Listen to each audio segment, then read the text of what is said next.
Good morning to all. Last हम लोगों ने पढ़ा था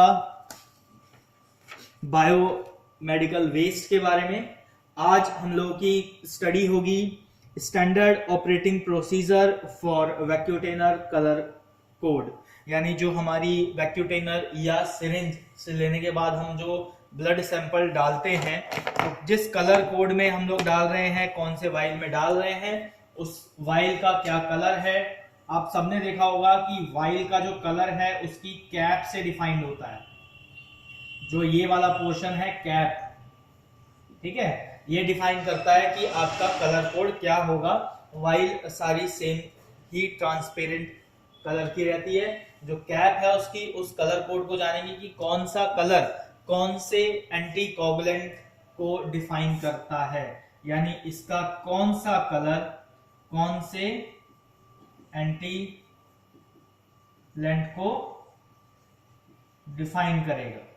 ठीक है, एक दो कॉमन मैं पहले जानना चाहूंगा आप लोगों से कि कॉमन कौन कौन से कलर कोड की वाइल्स हैं जो आप लेबोरेटरीज में देखते हैं या यूज करते हैं। Mohammad Asif Ali.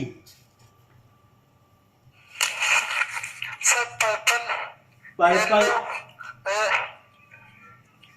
Purple, yellow, red, okay, blue, grey, okay, ठीक है।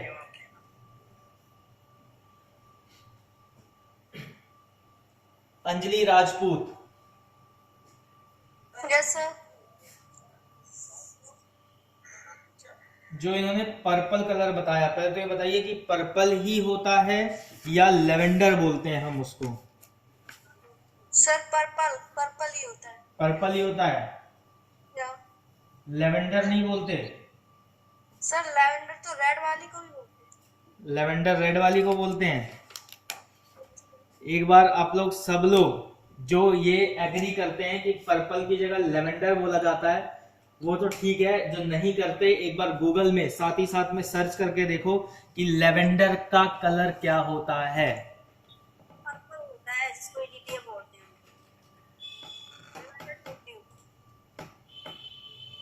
लेवेंडर जो कलर है वो क्या है, एक तरीके का आपका पर्पल कलर ही होता है। तो पर्पल वर्ड यूज अब बंद हो गया है, उसकी जगह लेवेंडर यूज किया जाता है। जो आपकी मेट्रो लेन्स है उसमें भी आप देखोगे तो पर्पल कलर नहीं बोला जाता है। ठीक है, क्लियर हो गया। चलो अब आगे बढ़ते हैं। तो रानी, अब आप बताएंगे लेवेंडर कलर में कौन सा ईडीटीए होता है। सॉरी, लेवेंडर कलर में एंटी कोगुलेंट जो ईडीटीए है उसके फुल फॉर्म बताओ। हाँ, ethylene diamine tetra acetic acid. ठीक है। प्रिया पाल, येलो ट्यूब में क्या होता है। येलो ट्यूब को हम और दूसरे नाम से क्या जानते हैं, जैसे ये तो ईडीटीए ट्यूब हो गई, ठीक है, ठीक, इसे हम ईडीटीए भी ट्यूब बोलते हैं। येलो ट्यूब को हम क्या बोलते हैं।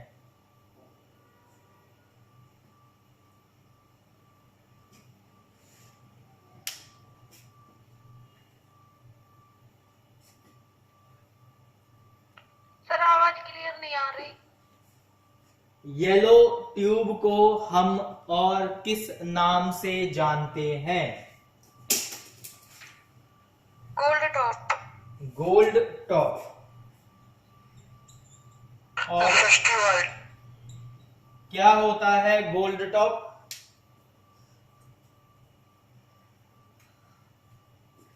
हाँ जी, फुल फॉर्म बताओ एसएसटी की। आसिफ अली, सर नहीं पता। एसएसटी बोल रहे हो, फुल फॉर्म नहीं पता है। हवा में क्या होती है फुल फॉर्म।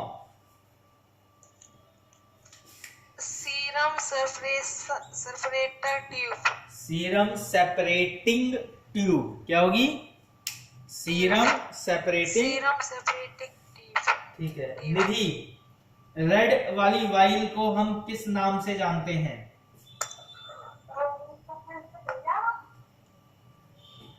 हाँ जी, रेड वाली वाइल को हम किस नाम से जानते हैं? ये कैप का कलर है, ठीक है, याद रखना, ये कैप होती है ट्यूब की, ठीक है, ये कलर होता है। तो रेड वाली हम जो वाइल यूज करते हैं वो किस नाम से ऑर्डर में जानी जाती है?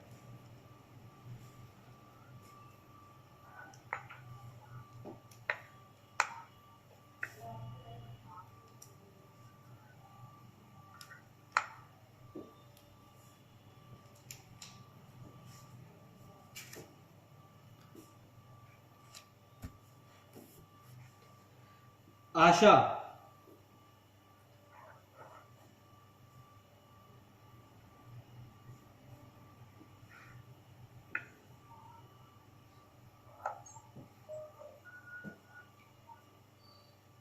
विनीत,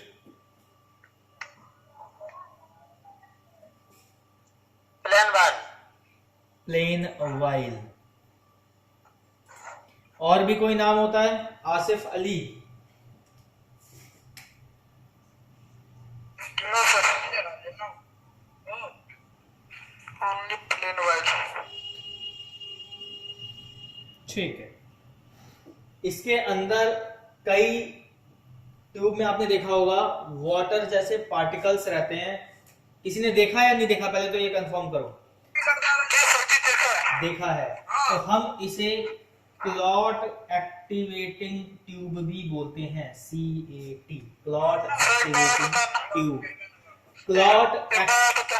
क्लॉट एक्टिवेटिंग ट्यूब भी इसको बोला जाता है, रेड वाली को। इसके अंदर क्लॉटिंग फैक्टर के लिए जो हमें केमिकल चाहिए होता है वो प्रेजेंट होता है, ठीक है।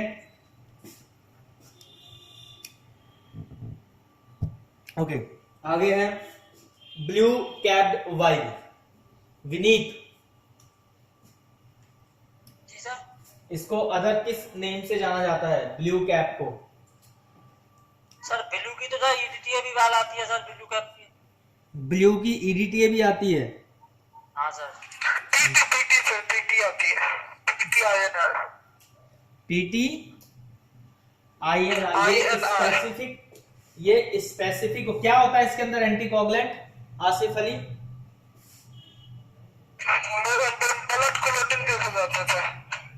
ब्लड क्लॉटिंग के लिए तो PTINR टेस्ट हो गया, प्रोथ्रोम्बिन टाइम और एब्सोल्यूट एक्टिवेटेड प्रोथ्रोम्बिन टाइम वो तो अलग है, लेकिन इसके अंदर एंटीकोगुलेंट कौन सा होता है? नहीं पता। आपके अभी वहां पे पड़ी हुई है लैब में? सर घर पे हूँ मैं अभी। अच्छा, आज घर पे हो, ठीक है। रुको मैं देखता हूँ अगर लैब में होगी तो मैं आप लोगों को दिखाता हूँ साथ ही साथ में।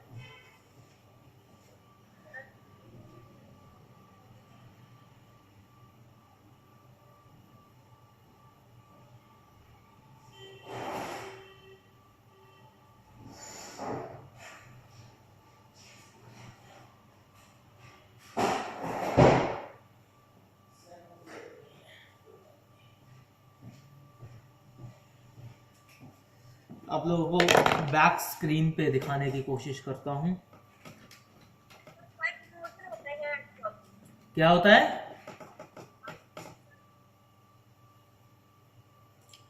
क्या होता है बेटा? फाइब्रिनोजन होता है। एक बार फिर सोचो। फाइब्रिनोजन होता है, फाइब्रिनोजन।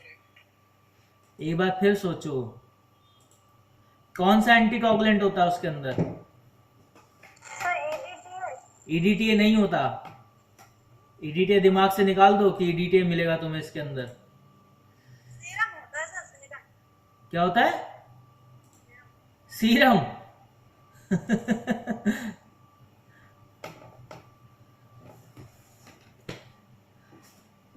देख गया ट्यूब बैकग्राउंड में?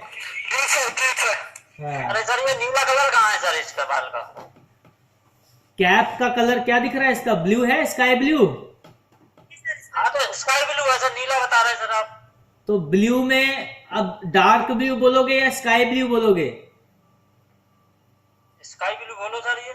तो अब मैं अगर ब्लू भी बोलूं, ये जो मैंने पहना ये डार्क ब्लू है तो ब्लू ही।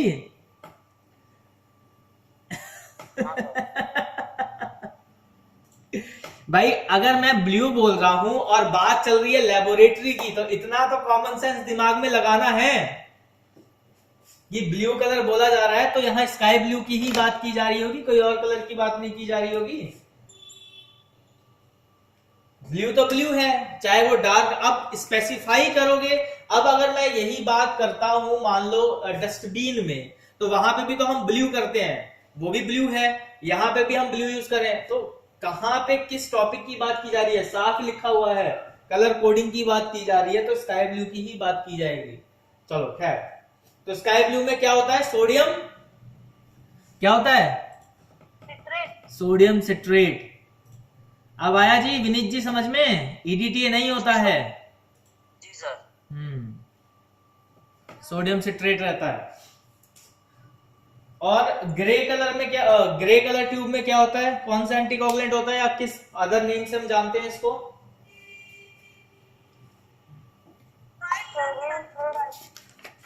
फ्लोराइड ट्यूब, ठीक है, सोडियम फ्लोराइड इसके अंदर होता है। सोडियम फ्लोराइड, फ्लोराइड ट्यूब के नाम से भी जानते हैं, या शुगर वाइल के नाम से भी जानते हैं। इतना सबको पता है? इतना तो क्लियर हो गया? जिसको नहीं पता था उसको भी आइडिया लग गया होगा। चलो अब हम आगे स्पेसिफिक चीजों को आज पढ़ेंगे। आज कलेक्शन ट्यूब के बारे में ही बताऊंगा। कुछ ट्यूब आप लोगों को पता होंगी, कुछ ट्यूब की नॉलेज मैं साथ साथ आपको देता रहूंगा। इसमें जो हम पढ़ेंगे वो सबसे पहले पढ़ेंगे कलर, ठीक है। उसके बाद हम उसमें देखेंगे उसकी एडिटिविटी, ठीक। उसके बाद हम देखेंगे लेबोरेटरी यूज।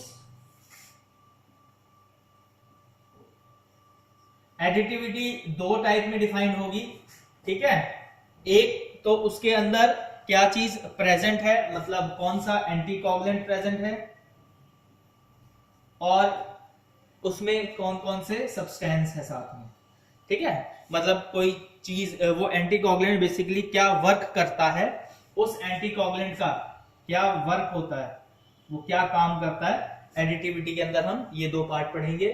लेबोरेटरी यूज पढ़ेंगे कि उस ट्यूब का क्या यूज होता है, ठीक है, और उससे कौन कौन से डिफरेंट टेस्ट लगाए जा सकते हैं। तो हम ये इस तरीके से पढ़ेंगे, समझेंगे।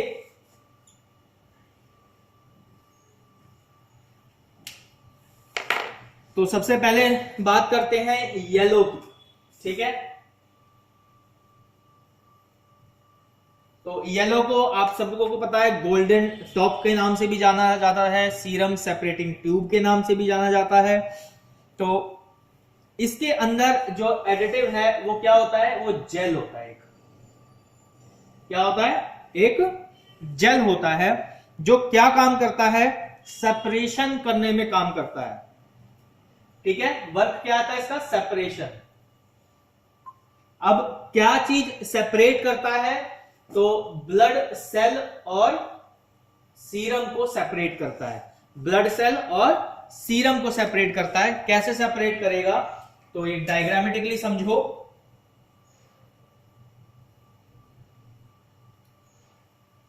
ये ट्यूब है,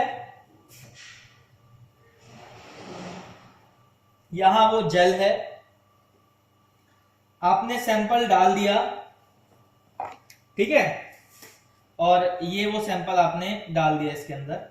अब जब आप इसे सेंट्रीफ्यूज करोगे, जब ये ट्यूब सेंट्रीफ्यूज हो जाएगी तो क्या होगा? ये जेल बीच में आएगा, ऊपर आपका सीरम आ जाएगा और नीचे आपका सेल्स आ जाएंगे। क्लियर हो गया? ठीक है। तो इस तरीके से ये सेपरेट होता है। सीरम सेपरेटिंग ट्यूब जो एडिटिव है इसका वो जेल है, वर्क जो है वो ब्लड सेल्स और सीरम को अलग करना है। अब लेबोरेटरी यूज की बात कर लेते हैं कि भाई लेबोरेटरी में इसका कहां कहां क्या क्या यूज होता है। तो आपका बायोकेमिस्ट्री,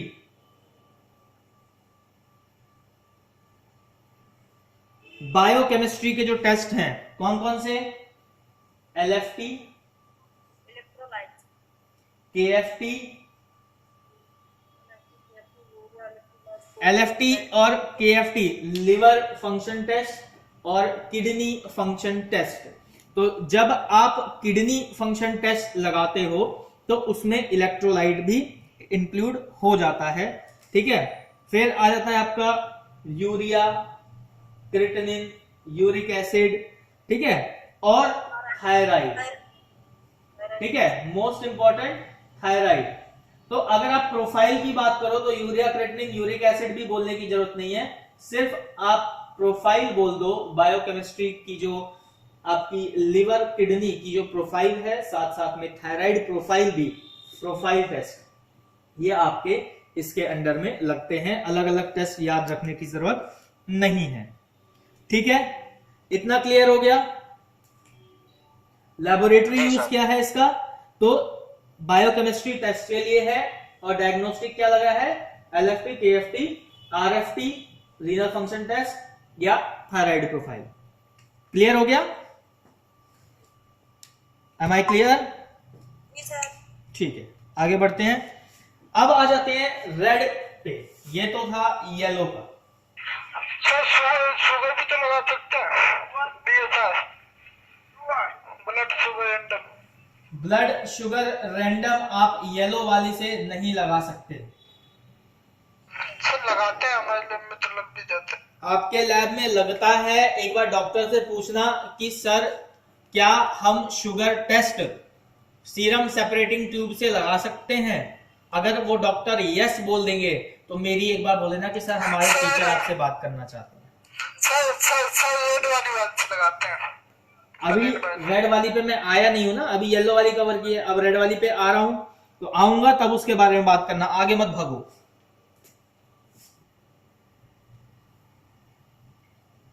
रेड, अब बताओ रेड में एडेटिव कौन सा होता है?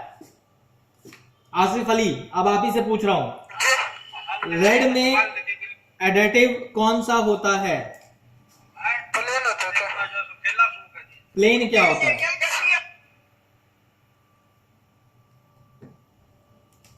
इसमें कोई एडिटिव नहीं होता, इसकी कोई वर्किंग नहीं होती, ये सिर्फ और सिर्फ सीरम ट्यूब होती है, ठीक है। प्लेन ट्यूब बोल दो, सीरम ट्यूब बोल दो, ठीक है। कौन सी ट्यूब?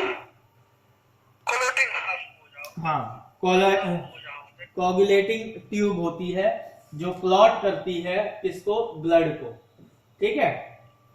तो इसके अंदर आपके लैब यूज क्या क्या है? अब लैब यूज की बात कर लेता हूं, तो सुनो पहले, आपकी लैब में क्या लगाया जाता है क्या नहीं लगाया जाता है उससे मुझे कोई मतलब नहीं है, लेकिन इतना बता दूं कि शुगर टेस्ट रेड वाली वाइल में लगाना अलाउड नहीं है अकॉर्डिंग टू NABL। हम जब भी पढ़ते हैं हमारे दिमाग में एक चीज होनी चाहिए कि आप NABL, national board of accommodation laboratory testing को ध्यान में रखते हुए चीजें पढ़ोगे, SOP को याद करते हुए पढ़ोगे, ठीक है। स्टैंडर्ड ऑपरेटिंग प्रोसीजर जो है उसके अकॉर्डिंग आप शुगर, चाहे रैंडम हो, चाहे फास्टिंग हो, चाहे PP हो, आप रेड ट्यूब से नहीं लगा सकते। उसका सबसे बड़ा रीजन है जो ग्लूकोज कंपोनेंट प्रेजेंट है आपकी बॉडी में, अगर आप रेड ट्यूब से लगाएंगे तो वो टाइम टू टाइम डिके होने लगते हैं। उसका सबसे बड़ा रीजन है कि जो सेल प्रेजेंट होता है ब्लड के अंदर उसको अपनी एनर्जी सोर्स के लिए शुगर चाहिए होता है, और अगर वो शुगर डिके होने लगेगा, खत्म होने लगेगा, तो ऑब्वियसली सी बात है आपका शुगर लेवल कम आएगा। बात समझ में आई आसिफ कि रेड वाली ट्यूब से क्यों नहीं लगाते हैं? ठीक है, अब लेबोरेटरी यूज की बात कर लें तो ब्लड बैंक में, ठीक है, और सीरम टेस्ट में इसका यूज किया जाता है। ब्लड बैंक क्यों लिखा गया है? ब्लड बैंक में जब ब्लड ग्रुप लगाया जाता है तो with the help of serum and with the help of cell, दोनों की हेल्प से लगाया जाता है। जब आप ब्लड बैंक में सैंपल भेजते हो तो ईडीटीए के साथ साथ में आप प्लेन वाइल में भी भेजते हो, ठीक है, जो पूल सेल और आपका सेल फॉरवर्ड और रिवर्स ग्रुपिंग जिसे बोला जाता है, उसमें आपका सेल और सीरम या प्लाज्मा दोनों ही यूज किया जाता है। अब अगर टेस्ट की बात कर लें तो RH typing, RH typing, plain का ब्लड ग्रुप में क्या काम है? प्लेन का ब्लड ग्रुप में क्या काम है, जब मैं बोल रहा था तो उसको बात को सुना करो। मैंने क्या बोला, जब फॉरवर्ड और रिवर्स ब्लड ग्रुपिंग की जाती है तो आपको उस टाइम पे ब्लड सेल और सीरम दोनों चाहिए होता है, ठीक है। सपोज आपका ब्लड मुझे चढ़ना है तो मेरे ब्लड में से मेरा सेल लिया जाएगा, आपके ब्लड में से आपका सेल के साथ सीरम लिया जाएगा, दोनों को मिक्स किया जाएगा। मिक्स करने के बाद ब्लड ग्रुप लगाया जाएगा और चेक किया जाएगा कि जो मेरा ब्लड ग्रुप है और जो आपका ब्लड ग्रुप है वो भी वही ब्लड ग्रुप शो कर रहा है कि नहीं कर रहा है। ये प्रोसेस होता है फॉरवर्ड और रिवर्स में। ऐसे बहुत सारे प्रोसीजर होते हैं, उन सब प्रोसेस को फॉलो करने के बाद ही एक ब्लड बैंक जो है वो ब्लड अलॉट करता है, एक यूनिट देता है। वो अच्छी से तसल्ली कर लेता है टेस्ट करके कि जो वो ब्लड दे रहा है और जो ब्लड की डिमांड आई है वो सेम है कि नहीं है। बात समझ में आई आसिफ अली? जी सर। ठीक है, तो RH टाइपिंग हो गया, फिर एंटीबॉडी स्कैनिंग हो गया, एंटीबॉडी स्कैनिंग टेस्ट हो गया या स्क्रीनिंग टेस्ट कह सकते हो आप इसे, antibody screening test, red cell phototype, red cell phototype और लास्ट DAT, ठीक है। अब इसके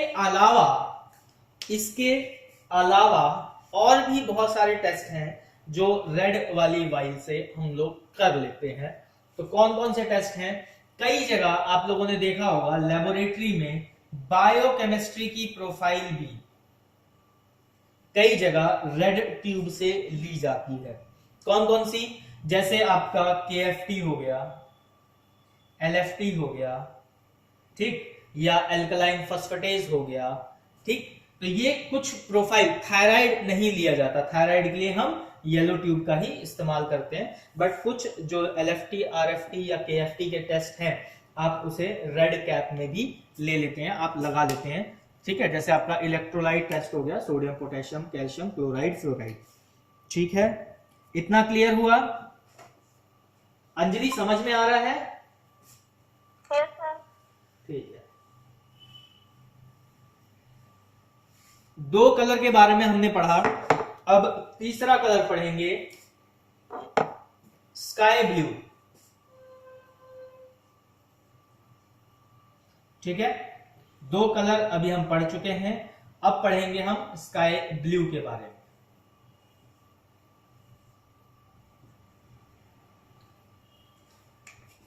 तो स्काई ब्लू के बारे में पढ़ने से पहले एडिटिव जान लेते हैं कि इसमें एडिटिव कौन सा यूज होता है। इसमें एडिटिव यूज होता है सोडियम सिट्रेट।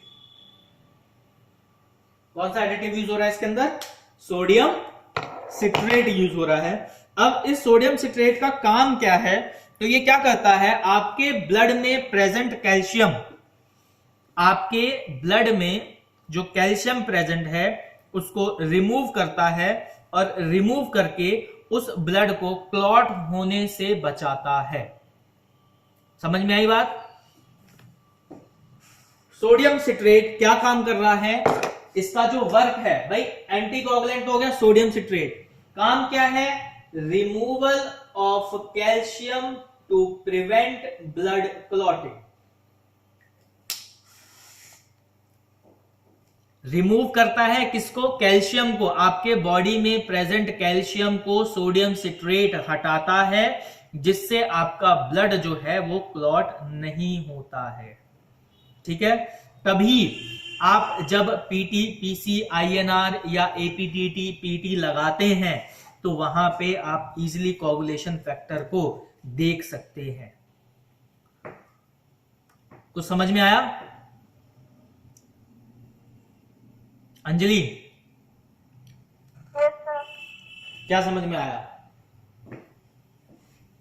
सर ये हमारे बॉडी में ब्लड में कैल्शियम होता है उससे मतलब रिमूव करता है और ब्लड को क्लॉट होने से बचाता है। जैसे हम अभी बात कर रहे हैं बॉडी के बाहर की, ठीक है?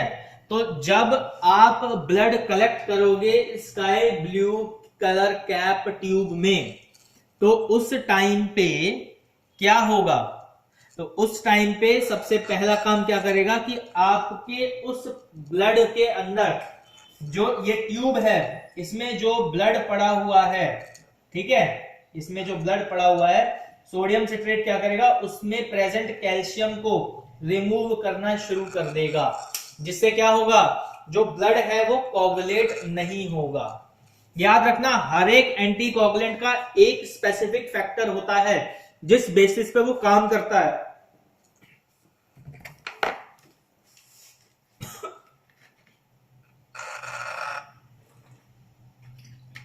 सॉरी,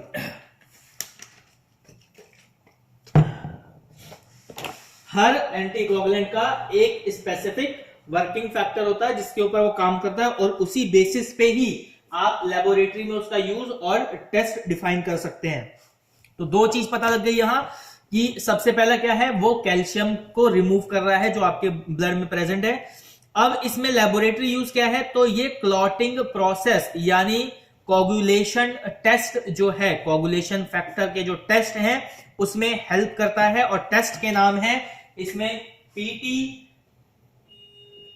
एपीटीटी, ये दो टेस्ट के नाम हैं, और कोगुलेशन, ठीक है? लेबोरेटरी डायग्नोसिस में या लेबोरेटरी यूज में जो आपका कोगुलेशन फैक्टर है उसमें ये काम करता है। इतना क्लियर हुआ? स्काई ब्लू तक क्लियर हो गया सबको? से समथिंग, यस और नो? Yes sir. ठीक है, अब आगे बढ़ते हैं। स्काई ब्लू के बाद हम पढ़ेंगे ग्रीन।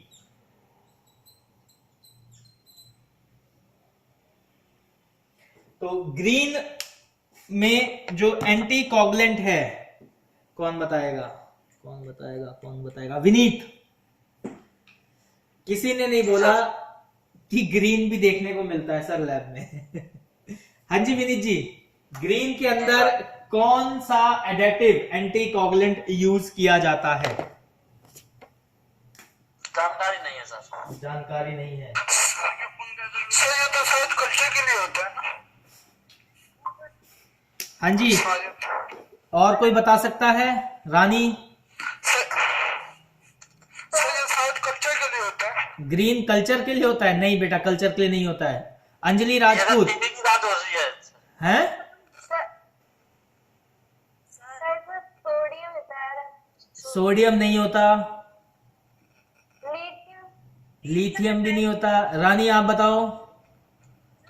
एक डार्क होती है, डार्क ग्रीन, एक लाइट ग्रीन। डार्क ग्रीन और लाइट ग्रीन, अच्छा चलो दोनों का ही बता दो। सर डार्क ग्रीन में सोडियम हिपेरिन होता है और लाइट ग्रीन में lithium heparin. Sodium heparin and lithium heparin, अच्छा चलो ओके। अब मैं बता दूं, ग्रीन चाहे लाइट हो या डार्क हो, ठीक है, उसके अंदर आपको हिपेरिन ही मिलेगा। अब जो लाइट ग्रीन और डार्क ग्रीन है, ठीक बोल रहे थे आप, एक में हो गया हिपेरिन ब्रैकेट सोडियम, दूसरा हिपेरिन ब्रैकेट लिथियम, तीसरा हिपेरिन ब्रैकेट अमोनियम, ठीक है। आपको सिर्फ और सिर्फ हिपेरिन से याद रखना है कि ग्रीन कलर ट्यूब में आपको क्या मिलेगा? एंटीकोगुलेंट हिपेरिन मिलेगा। और हिपेरिन बेसिकली क्या है? What is heparin? तो ये नेचुरल एंटीकोगुलेंट है, ये हमारी बॉडी के अंदर भी पाया जाता है, हमारी बॉडी भी जनरेट करती है इसको। हिपेरिन जो है हमारी खुद की बॉडी में भी रहता है, और हिपेरिन की वजह से ही आपका जो ब्लड है वो फ्लूइड कनेक्टिव टिश्यू की फॉर्म में रहता है। अगर हमारी बॉडी में हेपेरिन लेवल कम हो गया तो हमारा जो ब्लड है वो अंदर ही क्लॉट होने लगेगा, थिक हो जाएगा। क्लियर हो गया? हाँ जी, क्लियर हुआ जी, चलो बढ़िया। आगे इसका यूज के बारे में बात कर लेते हैं। तो जो इनहेरिडिटी थ्रोम्बिन फॉर्मेशन होती है उसमें इसका यूज होता है। बेसिकली ये करता क्या है, तो आपके ब्लड को क्लॉट होने से बचाता है। ठीक है, ये क्या करेगा, तो इनहेरिडिटी थ्रोम्बिन फॉर्मेशन को होने से रोकेगा। तो हेपेरिन का जो मोस्ट यूज होता है ये आपका ABG आर्टीरियल ब्लड गैस में यूज होगा। दूसरा टीबी गोल्ड एक टेस्ट होता है, इसमें हेपेरिन का यूज होता है। ये दो एक मेजर टेस्ट हैं, या एबीजी तो सबसे कॉमन टेस्ट है जो आपका हेपेरिन से किया जाता है। क्लियर हो गया? एबीजी आर्टीरियल ब्लड गैस जो है आपका कॉमन टेस्ट है। आप कहीं भी हॉस्पिटल या कहीं भी डायग्नोस्टिक में आप देखेंगे तो एबीजी का जो यूज है वो हेपेरिन से होता है टेस्ट। सर टीबी का टेस्ट तो सुना है सर, और ये दूसरा कौन सा है सर? टीबी गोल्ड, ये भी एक टीबी का ही टेस्ट है। ठीक है, टीबी गोल्ड के नाम से होता है ये, और ये स्पेसिफिक टेस्ट है टीबी आइडेंटिफिकेशन के लिए। जैसे आपका कहते हैं ना FT3, FT4 जो टेस्ट हैं ये स्पेसिफिक टेस्ट हैं थायराइड T3 और T4 के। तो ऐसा ही टीबी गोल्ड स्पेसिफिक टेस्ट हो जाता है आपका ट्यूबरक्लोसिस के लिए। सर इनमें पहले कौन सा टेस्ट होता है सर? पहले माइक्रोबायोलॉजी का टेस्ट किया जाता है, स्वैब सैंपल लिया जाता है।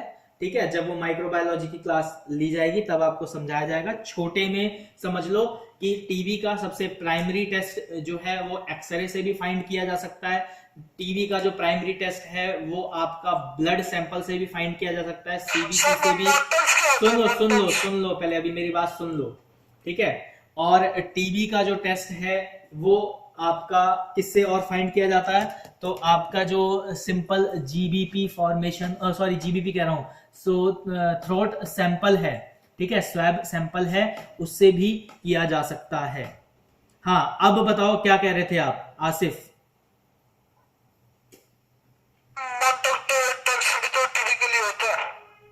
कौन सा? एक जना बोलो, कोई एक जना। आपकी में बहुत ज्यादा इको साउंड आ रही है। सर मोनटॉक्स टेस्ट भी तो लगता है सर ये? मोनटॉक्स जो लगाया जाता है वो स्किन डर्मल में लगाया जाता है, जिसमें क्या है, ये स्किन सरफेस है, यहाँ पे केमिकल डाला जाता है और वो मोनटॉक्स जिसे कहा जाता है वो टेस्ट किया जाता है कि ये स्वेलिंग जो है कितनी बड़ी है। अगर जो स्टैंडर्ड साइज है उतनी ही है तो निगेटिव है, अगर स्टैंडर्ड साइज से बढ़ गया है, इचिंग है, रेडनेस है, पेन है, तो वो पॉजिटिव में चला जाता है। ठीक है, तो लेकिन ये स्पेसिफिक टेस्ट नहीं हो सकता। इसके बाद जो कंफर्मेटरी लगता है वो आपका टीबी का स्पेसिफिक ही लगेगा। बाकी जब माइक्रोबायोलॉजी में पढ़ाया जाएगा टीबी के बारे में, या आपको टीबी बैक्टीरिया का माइक्रोबैक्टीरियम ट्यूबरक्लोसिस जब पढ़ाया था डायरेक्टर सर ने, तो उस टाइम पे बताया भी होगा कि डायग्नोसिस उसके कैसे कैसे किए जाते हैं। अभी जो क्लास का टॉपिक है हम उसी के ऊपर फोकस करेंगे। अभी कलेक्शन की बात की जा रही है, वाइल्स की बात की जा रही है। ग्रीन वाइल पे हम लोग पहुंचे हुए हैं, तो उसमें लेबोरेटरी यूज हो गया इसका केमिकल टेस्टिंग, और डायग्नोस्टिक टेस्ट के अंदर आ गया प्लाज्मा डिटर्मिनेशन इन केमिस्ट्री। तो प्लाज्मा डिटर्मिनेशन इन केमिस्ट्री का मतलब आ गया आपका 3-4 टेस्ट हैं जो मैंने बता दिया आपको। एक एबीजी हो गया, एक आपका टीबी गोल्ड हो गया। अगर इन्फेंट बहुत छोटा बच्चा है, जस्ट पैदा हुआ है, ब्लड ग्रुप उसका क्लियर नहीं हो रहा है, तो भी आप हेपेरिन ट्यूब में लेके उसका टेस्ट लगा सकते हैं। अब ये जो स्टैंडर्ड टेस्ट है ब्लड ग्रुप वाला, ठीक है, ये जरूरी नहीं है कि सारे हॉस्पिटल या सारे डायग्नोस्टिक सेंटर फॉलो करते हो। जो स्टैंडर्ड हॉस्पिटल्स हैं, बड़े हॉस्पिटल्स हैं, वो फॉलो अप करते हैं। ठीक है, तो जो मेजर टेस्ट दिखता है हेपेरिन के लिए वो है एबीजी आर्टेरियल ब्लड गैस, और ये जो है आपका केमिस्ट्री टेस्ट फाइंडिंग में आ जाता है। इसका वर्क है ये आपके बॉडी में ब्लड को कोगुलेट नहीं होने देते हैं, और हेपेरिन को हम नेचुरल एंटीकोगुलेंट के नाम से भी जानते हैं। क्लियर हुआ? इतना क्लियर हो गया? जी सर। ठीक है, देखो टॉपिक से भटको नहीं। हाँ ठीक है, आप लोग पूछते हो, बहुत अच्छी बात है, लेकिन अगर मैं सिर्फ टॉपिक से हटके तो मैं बताता ही चला गया तो हम लोग आज का लेक्चर कवर अप नहीं कर पाएंगे। तो कोशिश ये रखनी चाहिए कि जो टेस्ट आप लोगों को पता है या जो आप सर्च करके देख सकते हो, ठीक है, गूगल सर्च करके देख सकते हो, जैसे मॉन्टॉक्स है, आपको पता है आसिफ कि ये किस लिए लगाया जाता है, उसके बावजूद आप पूछ रहे हो। You are not testing my knowledge, you are wasting your time as well as mind. हाँ, अगर कोई डाउट है कि सर मॉन्टॉक टेस्ट के लिए लगाया जाता है लेकिन मुझे समझ नहीं आया, तो मुझे अच्छा लगता बताने में कि हाँ भाई इसे मॉन्टॉक टेस्ट के लिए लगाते हैं, पूरा मॉन्टॉक टेस्ट एक्सप्लेन करता मैं। क्लियर है आसिफ अली? आसिफ अली आवाज आ रही है? तो जिस टेस्ट के बारे में आपको पता है उसके लिए मेरी नॉलेज टेस्ट करना बंद करो, उससे टाइम ही वेस्ट होगा। ठीक है, आगे आ जाते हैं। एक होती है ऑरेंज कलर की वाइल, ऑरेंज, ठीक है, बहुत कह सकते हो आपकी बहुत कम देखने को मिलती है। ऑरेंज कलर कैप होता है उसका, उसके अंदर जो एंटीकोगुलेंट प्रेजेंट होता है, ठीक है, ऑरेंज कलर का जो कैप्ड वाइल है उसके अंदर जो एंटीकोगुलेंट प्रेजेंट होता है वो होता है थ्रोम्बीन। उसके अंदर जो एंटीकोगुलेंट प्रेजेंट होता है वो होता है थ्रोम्बीन, और इसका जो काम होता है वो होता है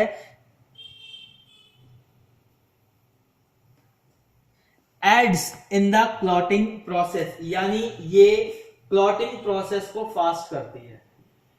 ठीक है, ब्लड के क्लॉटिंग प्रोसेस को फास्ट करती है। इसका जो यूज है लेबोरेटरी में वो केमिस्ट्री टेस्टिंग के लिए यूज किया जाता है। अगर कहीं पे केमिस्ट्री टेस्टिंग बोला जा रहा है, ठीक है, तो बायोकेमिस्ट्री के स्पेसिफिक टेस्ट की बात की जा रही है। याद रखना, अगर कहीं पे आपका केमिकल टेस्टिंग वर्ड यूज होता है, इसका मतलब वो स्पेसिफिक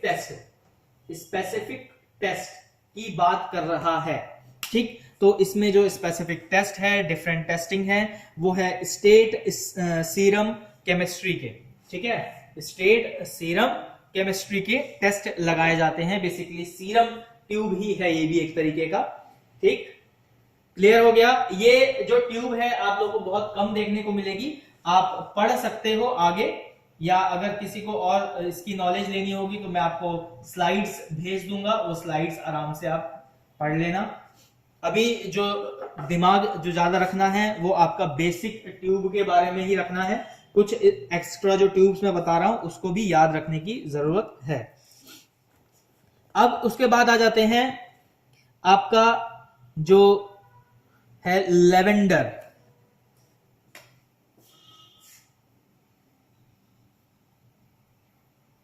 अब हम आते हैं लेवेंडर के ऊपर। तो लेवेंडर जो है बेसिकली ये EDTA ट्यूब के नाम से भी जानी जाती है, जिसकी फुल फॉर्म है ethylene diamine tetra acetic acid. जो क्या करती है, ये भी रिमूवल ऑफ कैल्शियम का काम करती है, यानी आपके बॉडी में जो ब्लड है जब वो बाहर निकाल दिया जाता है आपके बॉडी से तो वो क्लॉट होने लगता है, क्योंकि उसमें कैल्शियम प्रेजेंट होता है। तो उस कैल्शियम को रिमूव करने का काम करती है, जिससे क्या होता है, आपका जो ब्लड सेल्स हैं वो भी एक्टिव रहते हैं और क्लॉट नहीं होते हैं, आरबीसी ब्रेकडाउन नहीं होते हैं, क्लस्टर या क्लम्प फॉर्मेशन नहीं होती है उनकी। और हेमेटोलॉजिकल टेस्टिंग में इसका सबसे ज्यादा यूज किया जाता है। लेवेंडर का जो कॉमन टेस्ट है वो है आपका ESR, मॉडर्न मेथड का ESR।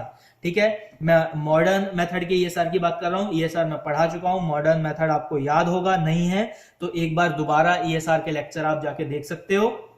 तो मॉडर्न मेथड ESR का जो प्रोसीजर है वो EDTA ट्यूब, लेवेंडर ट्यूब से हो जाता है। आपका CBC complete blood cell count जो है वो भी लेवेंडर ट्यूब के हेल्प से ही होता है। और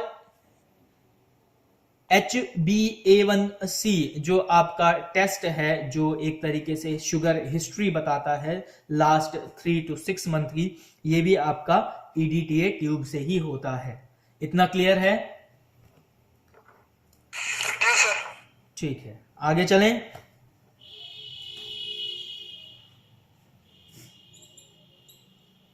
फिर आ जाते हैं ग्रे ट्यूब पे। तो ग्रे ट्यूब की बात कर लें तो पोटेशियम ऑक्साइलेट या सोडियम फ्लोराइड, दो एंटीकोगुलेंट इसमें मिलते हैं, पोटेशियम ऑक्साइलेट या सोडियम फ्लोराइड। ये इसका काम क्या होता है? ये इसका काम जो है ये भी कैल्शियम के साथ साथ फ्लोराइड इनहेबिटी ग्लाइकोलाइसिस, जो ग्लूकोज का डीनेचुरेशन है उसको होने से रोकता है, और साथ ही साथ क्या करता है, आपके बॉडी के ब्लड सेल में प्रेजेंट कैल्शियम के कंपोनेंट को भी रिमूव करता है, जिससे आपका ब्लड क्लॉट नहीं होता है, और साथ ही साथ में शुगर का जो डीनेचुरेशन है वो भी नहीं होता है। इसीलिए हम इसको शुगर वाइल के नाम से भी या फ्लोराइड वाइल के नाम से भी जानते हैं। लेबोरेटरी टेस्टिंग की बात कर लें तो ग्लूकोज और अल्कोहल लेवल टेस्ट करने के लिए बॉडी में एक टेस्ट होता है जो अल्कोहल लेवल भी टेस्ट किया जा सकता है। ठीक है, आपने कितना ड्रिंक किया था लास्ट नाइट पार्टी में, ये भी पता लगाया जा सकता है।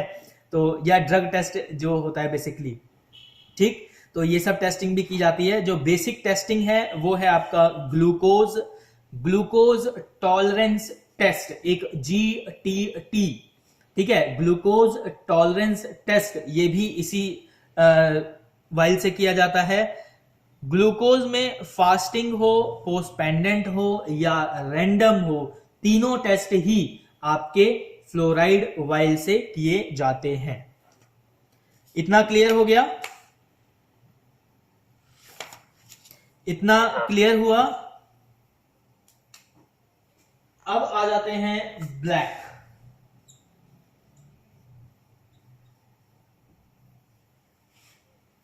एक ब्लैक कलर की वाइल यूज हुआ करती थी पहले, जो सोडियम सिट्रेट वाइल होती थी। इस सोडियम सिट्रेट से स्पेसिफिक टेस्ट जो है वो ESR लगाया जाता था, वो भी वेस्टर्न ग्रीन एंशिएंट मेथड से। याद रखना, इस वाइल से क्या लगाया जाता था? ESR लगाया जाता था, वो भी कौन सा? Western green ancient method. Ancient मतलब पुराना मेथड जो हम लोग होते थे। ये हीमेटोलॉजिकल टेस्टिंग के अंदर आता है, यानी लेबोरेटरी का जो पार्ट है वो हीमेटोलॉजी हो गया। टेस्टिंग में आपका जो डायग्नोस्टिक आ गया वो ESR हो गया, और इसमें एंटीकोगुलेंट हो गया आपका सोडियम साइट्रेट। क्लियर है? ये क्या करता है? तो ये भी आपके जो कैल्शियम साल्ट है उसको रिमूव करने का काम करता है। देखो, जो भी एंटीकोगुलेंट आपके ब्लड को क्लॉट होने से बचा रहा है, आपने एक वर्ड इसमें कॉमन आप पढ़ रहे होगे, तब से मैं बोल रहा हूं कि कैल्शियम फॉर्मेशन को रोक रहा है, रिमूव कर रहा है, रोक रहा है, रिमूव कर रहा है, यूटिलाइजेशन को रोक रहा है। ये क्या है?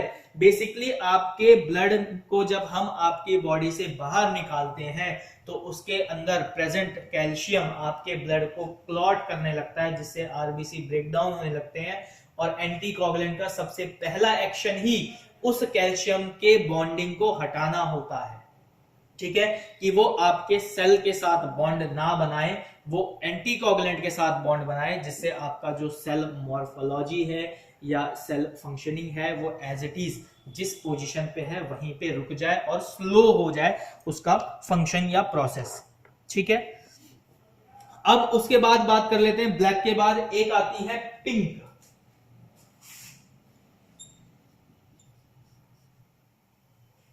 अब आ जाते हैं पिंक पे।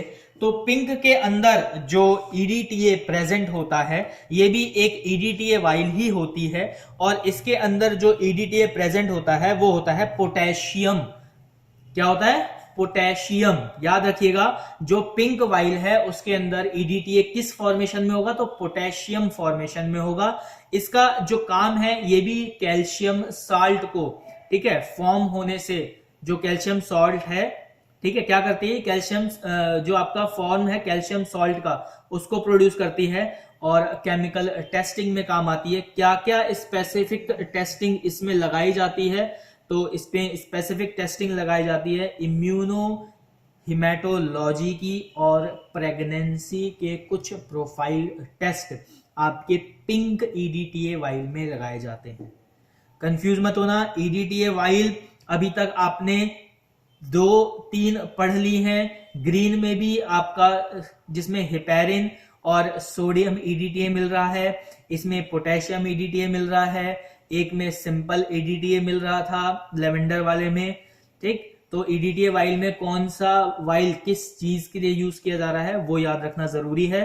तो पोटेशियम ईडीटीए जो पिंक कलर की वाइल है वो अक्सर प्रेग्नेंट वुमेन के सैंपलिंग के लिए, केमिकल टेस्टिंग के लिए यूज किया जाता है। सॉरी, तो पिंक तक सबको क्लियर हो गया।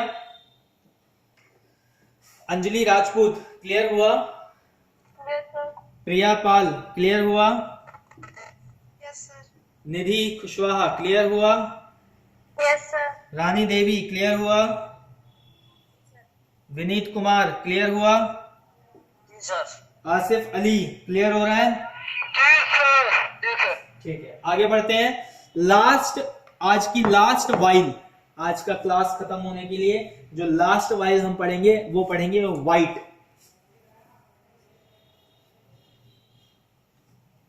आज की लास्ट वाइल जो है व्हाइट।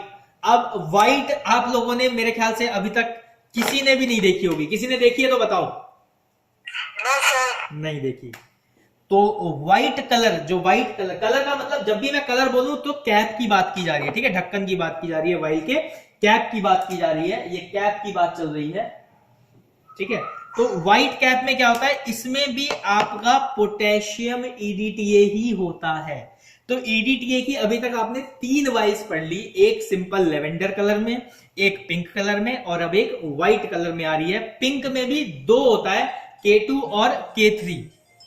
ठीक है, K2 और K3 की फॉर्मेशन में होता है। तो सबसे पहले बात करते हैं कि इसमें एडिटिव यानी एंटीकोगुलेंट कौन सा है, तो पोटेशियम ईडीटीए है। और इसका काम क्या है, तो ये भी कैल्शियम सॉल्ट के फॉर्मिंग को कंट्रोल करता है।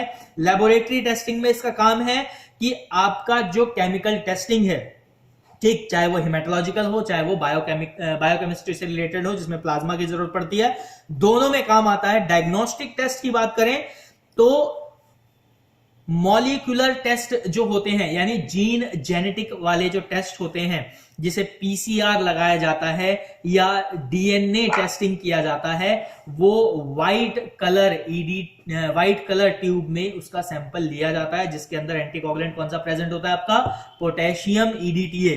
टेस्टिंग में दोबारा बोल रहा हूं, मॉलिक्यूलर टेस्टिंग, डीएनए टेस्टिंग और पीसीआर की जो टेस्टिंग है, पॉलीमराइज चेन रिएक्शन, चाहे वो जीन जेनेटिक कुछ भी किया जा रहा हो, क्रोमोसोम से रिलेटेड किया जा रहा हो, उसकी जो ट्यूब होगी वो कैसी होगी, व्हाइट ट्यूब होगी। क्लियर हुआ? जी सर। आज की क्लास यहीं पे फिनिश कर रहा हूं। जो आपके नोट्स हैं ये इस फॉर्मेशन में मैं आपको पहले ही दे चुका हूं, आप इसको आराम से इजीली पढ़ लेना, चाहो तो आप देख भी लेना। आज की क्लास यहीं पे वाइंड अप करते हैं। उम्मीद करता हूं आप लोगों को पसंद आई होगी। कल आप लोगों की क्लास नहीं होगी। कल मुझे आप लोग सारे जितने भी हैं सब लोग गूगल क्लासरूम में अपना होमवर्क सबमिट करेंगे। कल क्लास ना लेने का यही रीजन है कि अभी तक जो पढ़ाया है 3 एक्सरसाइज मैंने आपको करा दी है। जो क्वेश्चंस मैं आपको दे रहा हूं, ठीक है, क्वेश्चंस जो मैंने दिए हैं, मुझे उसके आंसर्स आप लोग सब सबमिट करेंगे, पीडीएफ फॉर्मेट में ही सबमिट करेंगे और गूगल क्लासरूम पे ही सबमिट करेंगे। अभी तक सबको सबमिट करना आ गया होगा। अगर अभी भी नहीं आया है तो आप लोग सीख लो पीडीएफ बनाना एक दूसरे से, और आपके एक्सपेरिमेंट वाइज आप सबमिट करोगे। एक्सपेरिमेंट 3 एक्सपेरिमेंट अभी हम कर चुके हैं। तीनों एक्सपेरिमेंट में से मेरे ख्याल से सिर्फ और सिर्फ 2 ही एक्सपेरिमेंट में क्वेश्चन है, एक्सपेरिमेंट 2 और एक्सपेरिमेंट 3 जो टॉपिक है उसी में आपके क्वेश्चंस हैं। वो क्वेश्चंस के आंसर्स मुझे चाहिए, यानी 5-5 क्वेश्चन है दोनों में, तो 10 क्वेश्चन के 10 आंसर्स मुझे आपके चाहिए होंगे। कोशिश करना कि लैंग्वेज थोड़ी सी सही रखो और अच्छी से एक्सप्लेन करके लिखो। किसी को कोई डाउट होता है तो मुझे कॉल मैसेज करके बीच में पूछ सकता है। आज के लिए इतना ही। Thank you.